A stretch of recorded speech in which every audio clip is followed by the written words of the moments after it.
ये है खबरों की खबर और आप देख रहे हैं खबरों की खबर टीवी। आज 11 सितंबर 2024 को उत्तर प्रदेश की एटीएस कोर्ट में हजरत मौलाना कलीम सिद्दीकी, उमर गौतम, सरफराज अली जाफरी,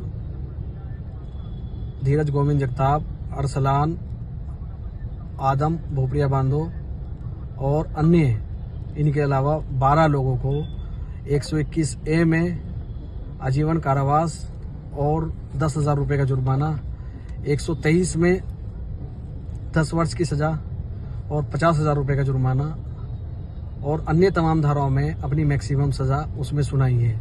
इसके अलावा जो 4 लोग थे जिन पे 121A और 123 नहीं था, उन तमाम लोगों को भी जज साहब ने उत्तर प्रदेश विधि विरुद्ध धर्म संपरिवर्तन प्रतिषेध अधिनियम यानी धर्मांतरण का जो कानून है उसके जो सेक्शन 5 है उसमें मैक्सिमम सजा देते हुए 10 वर्ष की सजा सुनाई है।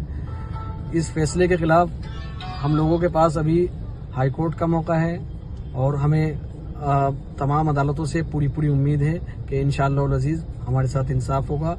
ये एक पूरा मुकदमा जो प्रिजम्पशन पे कायम हुआ था, इसमें हम तमाम वकीलों ने बहुत मेहनत और जांफिशानी के साथ 16 के 16 जितने मुल्जिमान हैं उन तमाम के वकीलों ने बहुत मेहनत के साथ इसमें अपना 100% दिया है। लेकिन जज साहब की तरफ से जो फैसला दिया गया है वो हम लोगों के लिए निराशाजनक है और ये 264 पेज का पूरा एक जजमेंट है और इसके बारे में अभी हम और डिटेल में नहीं बता सकते हैं कि ये इसमें किन बिंदुओं पर किस बारे में ये सज़ा सुनाई गई है। तो अभी जब पूरा मुकदमा हमें उसकी जजमेंट की कॉपी मिल जाएगी उसके बारे में आपको हम डिटेल से बताएंगे।